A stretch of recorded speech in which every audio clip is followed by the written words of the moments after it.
अभी तक आपने इलेक्ट्रिक ट्रेन ही देखी होगी, चाहे वो मेट्रो हो या फिर कोई लोकल ट्रेन हो जो बिजली से चला करती है, जिनके ऊपर कुछ लोहे का ऐसा सिस्टम लगा होता है कि जैसे ही वो इलेक्ट्रिक वायर से कनेक्ट होती है तो उनका इंजन स्टार्ट हो जाता है। अब इसी तरीके से जर्मनी ने इलेक्ट्रिक हाईवे भी तैयार किए हैं इलेक्ट्रिक ट्रक के लिए, जो कि हाइब्रिड ट्रक होते हैं, बेसिकली ई व्हीकल होते हैं जो कि बैटरी से भी चला करते हैं और डीजल से भी चला करते हैं। और यहाँ पर इनको रुकना पड़ता है अगर ये अपनी बैटरी को चार्ज करते हैं कई घंटों तक या फिर रिफ्यूलिंग करते हैं अपने डीजल को, तो भी इनको थोड़ा देर रुकना पड़ता है। लेकिन क्योंकि हाइब्रिड ट्रक है तो यहाँ पर ये बैटरी से ज़्यादा चला जाएंगे ताकि ये कुछ पैसे बचा पाए। डीजल ज़्यादा महंगा है जिस वजह से डीजल का कम इस्तेमाल करते हैं, लेकिन क्योंकि इनको इलेक्ट्रिक स्टेशन नहीं मिलते जिनसे ये चार्ज कर पाएँ, तो इसी वजह से जर्मनी के अंदर 10 किलोमीटर का इलेक्ट्रिक हाईवे बनाया गया है जिनके ऊपर इलेक्ट्रिक वायर्स लगाई गई हैं। तो यहाँ पर ट्रक ऐसे बनाए जाएंगे जिनसे कि वो अपने आप ही चार्ज हो जाया करेंगे, जो कि बनाए भी जा चुके हैं स्कैनिया की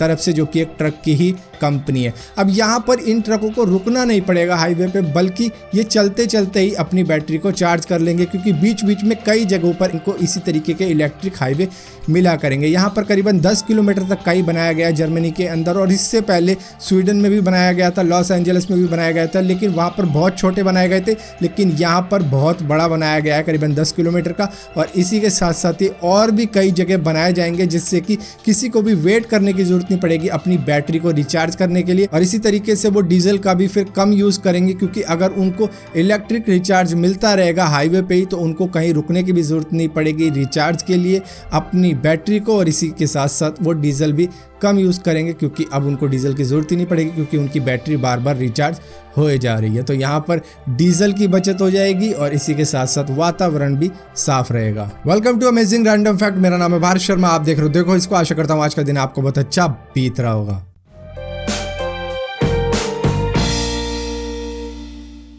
माइक्रोसॉफ्ट के सीईओ एक खास तरीके का प्रोग्राम चला रहे हैं जिसको बोला जाता है डिफेंडिंग डेमोक्रेसी प्रोग्राम, जिसके अंदर उन्होंने एक खास तरीके का सॉफ्टवेयर डेवलप करने का बताया, जो कि कुछ महीनों बाद लाइव आ जाएगा गिटहब नाम की वेबसाइट पे, जहां पर दुनिया भर की इलेक्शन कमीशन जो भी इलेक्शन करवाती है वो इसको यूज कर सकती है अपने वोटिंग सिस्टम के अंदर। इस किट का नाम है इलेक्शन गार्ड SDK किट, जिसको यूज किया जा सकता है क्योंकि ओपन सोर्स है, जिसमें वोटर्स को ये मालूम रहेगा कि उन्होंने किसको वोट दिया है, वो भी एंड तक। अगर आप किसी को वोट देते हो और वो चेंज हो जाता है बाद में, तो आपको मालूम चल जाएगा कि आपने दिया वोट उसको था लेकिन चेंज कर दिया गया, आगे कुछ गड़बड़ी हुई है, तो वो आपको मालूम चल जाएगा, जिससे दुनिया भर के वोटर्स ये जान पाएंगे कि उन्होंने जिसको वोट दिया है वो उसी को मिला है, ना कि दूसरे को मिला है। शायद ये बात आपने भी नोटिस करी हो अगर आप आईफोन यूजर हो, जो कि UK based consumer advocacy group ने पाई है जब उन्होंने 9 डिफरेंट आईफोन की टेस्टिंग करी है, कि जितना एप्पल दिखाता है कि हमारी बैटरी लाइफ इतनी है, इतने घंटे तक टिक सकती है,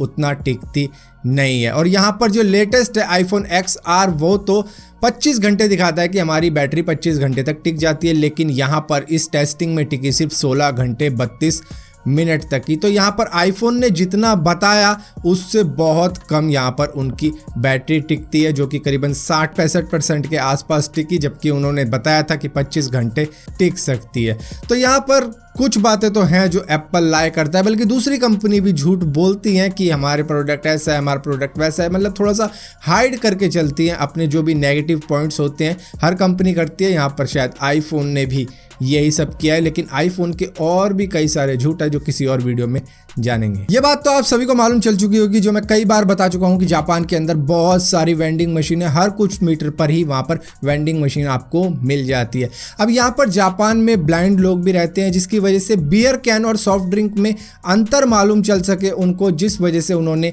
बियर कैन के ऊपर ब्रेन लिपि लगा रखी है, जिससे वो अपनी उंगलियों से उसको महसूस कर सकते हैं, जिससे उनको मालूम चल जाएगा कि ये बियर है और जिस पे नहीं होगी वो सॉफ्ट ड्रिंक होगी। अब यहाँ पर मैंने आपको जैसे काफी कुछ बता रखा है जापान की वेंडिंग मशीन के बारे में, तो मैं सिर्फ आपकी नॉलेज चेक करना चाहता हूँ कि कितने लोगों को याद है कि जापान की वेंडिंग मशीन इमरजेंसी सिचुएशन में क्या करती है, जो मैंने कुछ ही वक्त पहले बताया था। तो कमेंट में जरूर लिख के बताना, जिससे मालूम तो चले कि तुम्हें कुछ याद भी रहता है नहीं। अमेरिका के अंदर 2 भाई थे जिनका मूवी थिएटर हुआ करता था, लेकिन उनका मूवी थिएटर का धंधा बिल्कुल चौपट हो चुका था, क्योंकि अमेरिका गुजर रहा था ग्रेट डिप्रेशन से, जहां पर किसी के पास भी कुछ भी काम धंधा नहीं था। लेकिन यहाँ पर उनके थिएटर के सामने एक हॉट डॉग स्टैंड था जो बहुत ही अच्छे तरीके से काम कर रहा था। ये बात थी 1937 की, जहाँ पर इन दोनों भाइयों का नाम था डिक एंड मैकडोनाल्ड, जहाँ पर इन दोनों ने हॉट डॉग का काम शुरू कर दिया। हॉट डॉग का स्टैंड लगा लिया, उसका नाम रखा एयरड्रोम, जिसके बाद में 1940 में इन्होंने इसका नाम रख दिया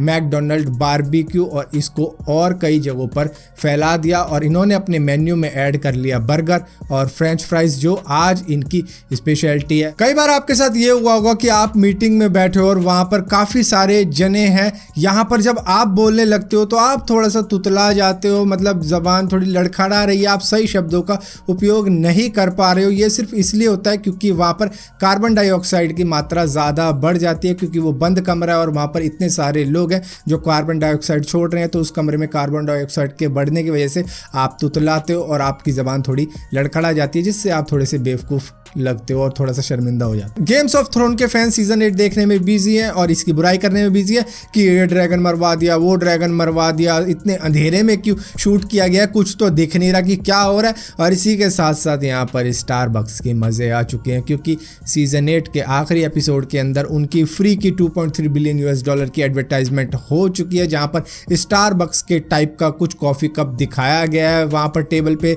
रखा हुआ, जिसकी वजह से HBO ने इसको कट कर दिया है, क्योंकि काफ़ी ज़्यादा मीम्स बन रही थी, इसके ऊपर काफ़ी ज़्यादा बुराई हो रही थी प्रोडक्शन टीम की। तो यहाँ पर स्टारबक्स के तो मज़े आ गए हैं और मीम बनाने वाले लोगों को कुछ और काम भी मिल गया है। कई लोग ऐसे होते हैं कि जिनको बड़ी तेज़ की लगी होती है और वो एलिवेटर यानी लिफ्ट के अंदर ही ये करके निकल लेते हैं और ये समझते हैं कि हमें कोई पकड़ नहीं पाएगा। लेकिन सिंगापुर के अंदर अगर कोई ऐसा करता है तो उसको बड़े आराम से पकड़ लिया जाता है, क्योंकि वहाँ की लिफ्ट में यूरिन डिटेक्शन सिस्टम लगाया होता है, जिसकी वजह से जैसे ही कोई ऐसी हरकत करता है तो उसकी स्मेल वो डिटेक्ट कर लेते हैं, जिसके बाद में एक अलार्म बजने लगता है और इसी के साथ साथ वो डोर क्लोज हो जाता है और वो जब तक नहीं खुलता जब तक कि पुलिस वहां पर नहीं आ जाती, जिसके बाद में उस ऑफेंडर को पकड़कर जेल में ठूस देती है। एक तरीके का फोबिया होता है जिसको बोला जाता है नोमोफोबिया, जिसके अंदर लोग बहुत ज्यादा डरे रहते हैं कि कहीं मेरा मोबाइल खराब ना हो जाए, कहीं ये ना हो जाए, कहीं वो ना हो जाए। मतलब उन्हें अपने मोबाइल की बहुत ज्यादा चिंता लगी रहती है, जिसकी वजह से उनको ये फोबिया रहता है, जिसको नोमोफोबिया बोलते हैं। अच्छा, लोगों को यहाँ पर नोमोफोबिया होता है मोबाइल के लिए, लेकिन इस बंदे को है नमोफोबिया, नरेंद्र मोदी फोबिया, कि कहीं वो ना आए तो क्या होगा, ये वो उनकी बुराई बर्दाश्त नहीं करते हैं। तो अरे काम कर रहा है यार, देश के लिए कर रहा है यार, अरे उनको समझ मिलेगा, और किसके लिए कर रहा है, अरे मोदी आएगा।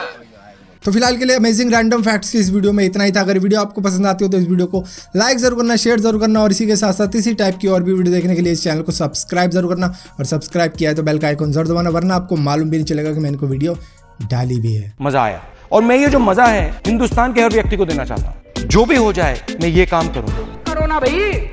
क्यों नहीं कर रहे? यही काम करूंगा। करना, परेशान हो गए हम लोग 2.5 साल से,